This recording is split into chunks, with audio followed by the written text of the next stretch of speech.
So we're going to be using some of the elements of art to create this fantastic disco ball today. We're going to be using some lines. We're also going to be using some shapes as well as color and value.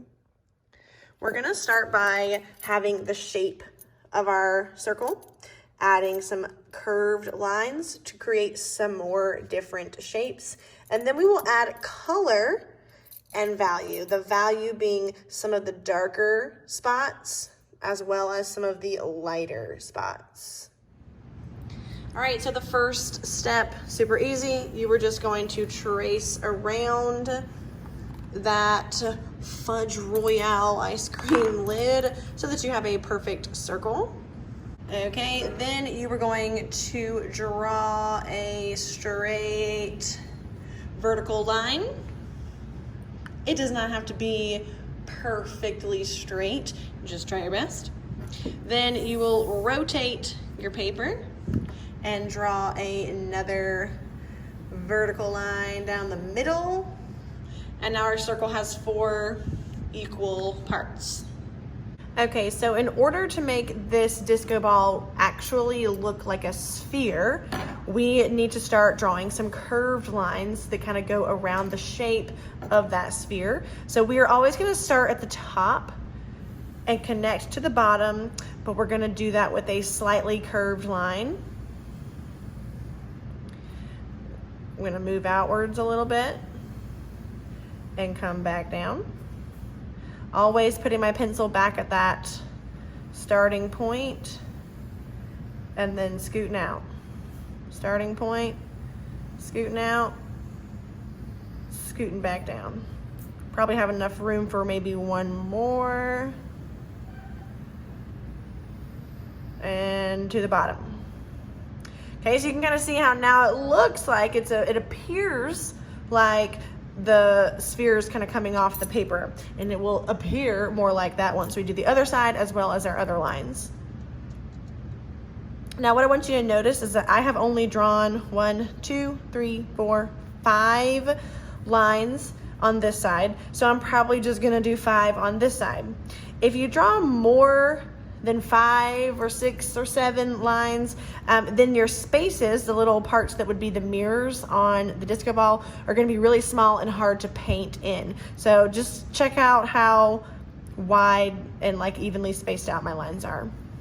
Another thing that I'm doing while I'm drawing is drawing lightly. That way, in case I make a mistake, I can easily erase. Okay, if you're pressing really hard with your pencil, then it will be more difficult to erase if you do make a mistake. Okay, so now my sphere is coming to life. I'm gonna rotate my paper once more, and I'm gonna do the same thing. I'm gonna start at the top, curve down to the bottom. Start at the top, curve down to the bottom. Now you can see where those like individual mirrors are going to be.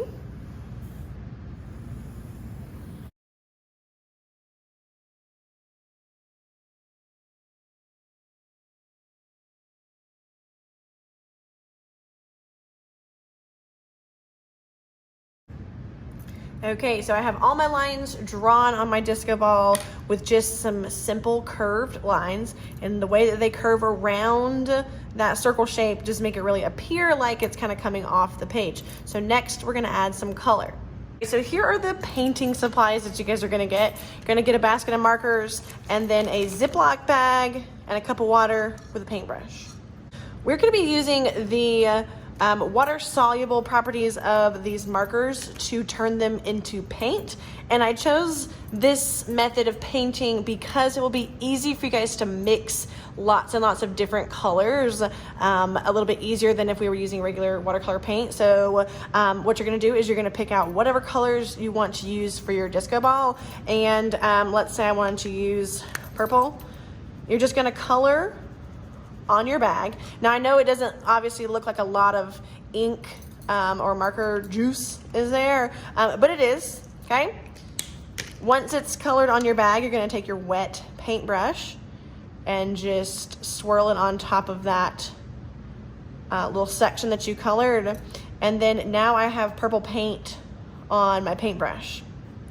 Now, what I would recommend is kind of experimenting with some different colors before you start painting the actual squares or shapes of your disco ball, just to kind of see what colors you can mix, that kind of thing. So since I have purple here, what I can do, maybe I want to, I don't know, mix a little bit of teal, turquoisey.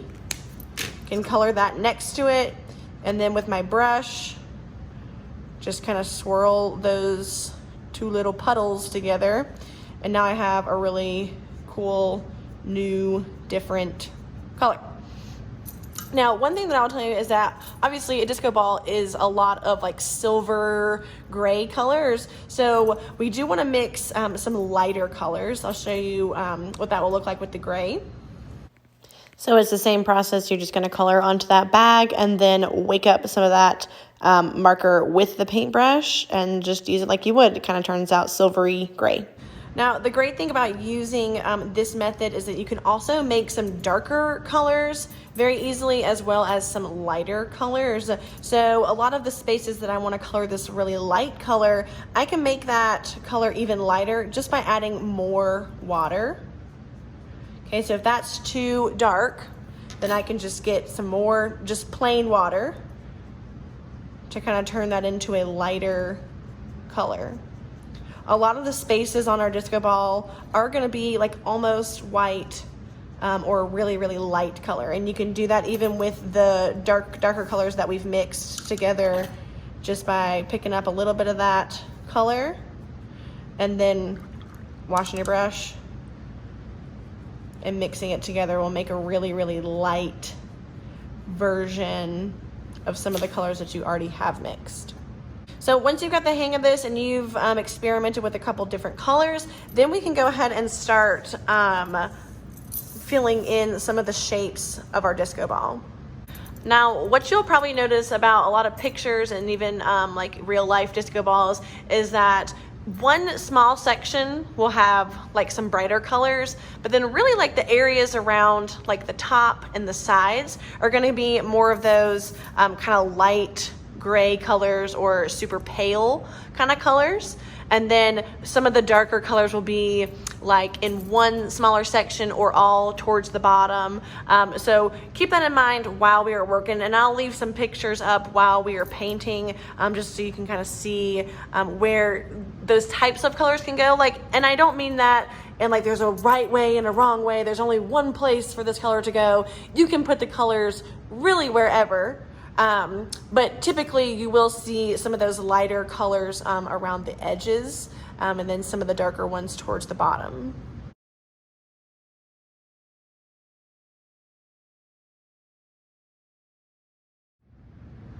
One other thing that I kind of was thinking about as I was working is that in a lot of these disco balls, we really want to see a lot of variety, meaning every square or every one of these little shapes is going to be slightly different. And the easiest way to do that so that it's not so overwhelming trying to come up with that many different colors is to, once you have a brush with a certain color, like I just had that gray color, I might grab a little bit more of that gray from my bag and then a touch of another color. That way it's slightly different. This just ensures that as you're painting, your picture has lots of variety and just looks more realistic with lots and lots of different colors.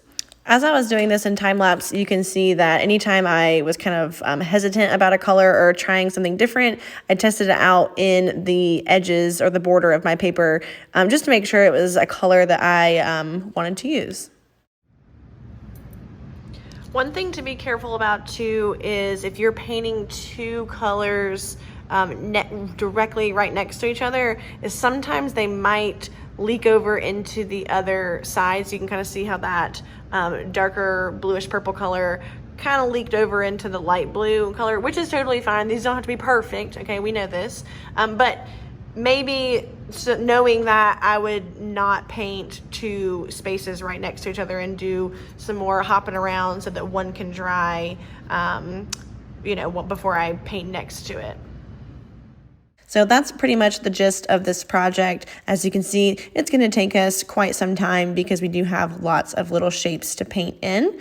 But we are using a really small brush, so it should be pretty easy to kind of stay inside the lines. Just try your best, take your time, and relax while you're painting.